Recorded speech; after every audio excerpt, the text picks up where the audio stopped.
Do you love what you do? Do you love what you do? I do. Let me tell you how I got started in the shear sharpening, why shear sharpening has been a great business for me, and why it might be something you may want to think of doing too.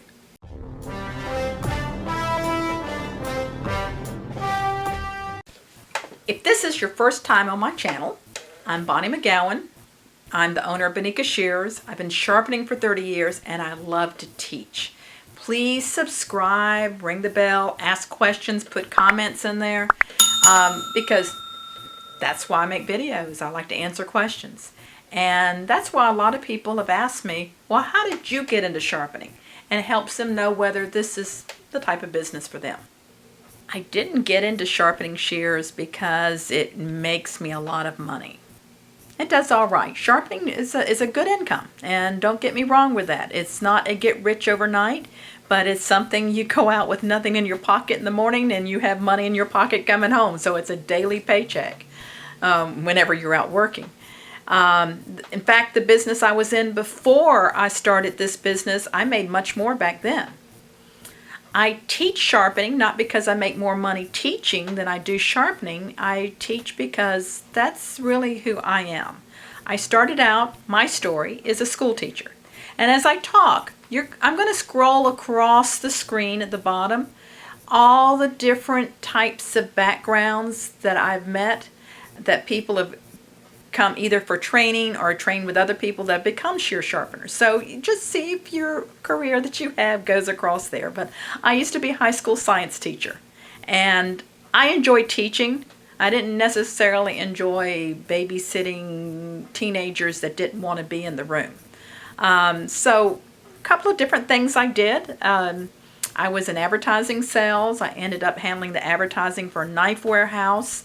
I handled their advertising. Before I knew it, I was the full manager of the whole business, and I wasn't spending any time with my family.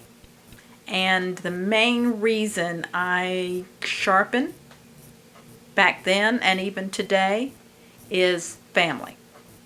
My children were coming up. I wasn't spending enough time with them. I was always at the knife warehouse shipping out knives. I learned a lot that helped me with this business. I learned a lot about shipping and dealing with customers and even designing catalogs and things like that.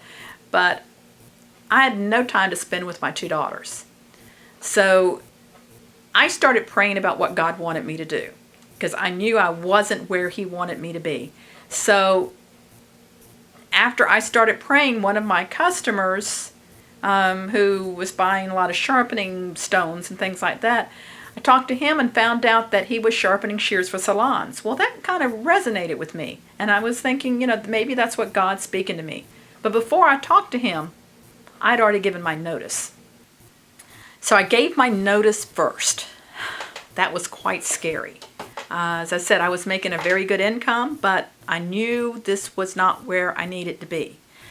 So after I made contact with a gentleman up in the New England area that was sharpening shears, I went up there. First time we'd ever seen an ice over pond. Gene and I are from the South. The two of us went up there, and it was totally hand sharpening. No machines, just all with stones. And I say we learned to sharpen. I learned enough to get me started and went out the first day sharpening, made money the first day I was out. Very, very scary. And I'm continuing to learn from then, all these years, decades, and you never know it all. I think that's why I like sharpening, and maybe something that would keep you interested too, is that you never know it all. You're always learning, but you can from day one most likely be better than your competitors because there's a lot of bad sharpening out there. People just aren't getting the right training and the right equipment, which I didn't have that to begin with, but I slowly grew into it. And I think that's why I have such a heart to teach people to sharpen, because I know what it was like to feel very nervous and not know what I was doing. And number two is this whole sharpening thing, You know, a lot of the people I train, they've been sharpening knives. They love to sharpen. They've been sharpening axes, lawnmower blades. I'd never really sharpened anything. So it was so brand new to me, and it was so much out of my comfort zone that I understand when you come in and you don't understand what a burr is, you don't know what an edge is, that type of thing. That's my area. I'll take care of it. We can teach that. The hardest part to teach, and we do that when you come in for training, but is sales. And you can be the best sharpener in the world, but if you can't present your business and present yourself and have the confidence in yourself, you're not going to make any money of this. You can be a mediocre sharpener, but have the right presence, be able to talk to hairstylists or groomers or whoever your customer base happens to be, and you can make a good living at this. And I mean, I know there's people making well over $100,000 a year that are making really good living.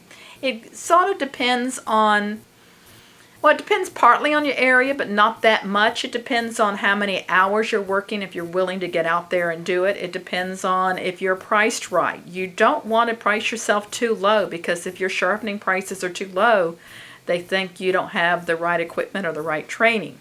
And also, you know, your income is going to be balanced by whether you carry other things to sell while you're in the sharpening, so you can make the most money for your visit. But that's my story of how I got into sharpening. My children were little. In the summers, one or the other would ride with me when I would go in to the salons and sharpen. It was kind of a fun babysitting service, having them with me. They learned a lot about how, you know, the world works. And usually I actually increased my business when I went in the salons and had a child with me. And now, believe it or not, my oldest daughter is the one that manages my business. My husband works with me. He's the sales guru. He knows all about house selling shears. And my son-in-law, he's the local sharpener. Now, he doesn't work for us direct. He's independent because he makes a whole lot more money that way, and that's fine with us. Because, like I said, I got into this for family. And the grandchildren are often here. The dog comes sometimes, but he can be kind of disruptive. He loves to get my mannequin heads and tear them off the shelves and tear them up. And it's not always the most pleasant thing to see a Rottweiler in the office when you come in the door. But it's our business. We can do what we want to do. And maybe not always best business practices, but it's best lifestyle practice. And that's what, you know, if you get into the sharpening business, or if you're already in it, do it because you love what you do. Don't do it for the money. The money will come. It'll take care of itself. Don't worry about it. But do it because you enjoy working with the customers, working with your hands, taking something that's dull and making it sharp again. There's just something very satisfying about it. And when you walk into a hair salon and they're like, oh, there's a scissor sharpener, yay, yay. It gives you, you feel appreciated, and you know you're making a difference in lives. So if you have any questions about getting the scissor sharpening business, equipment, training, any of that, we're here for you. So just give us a call.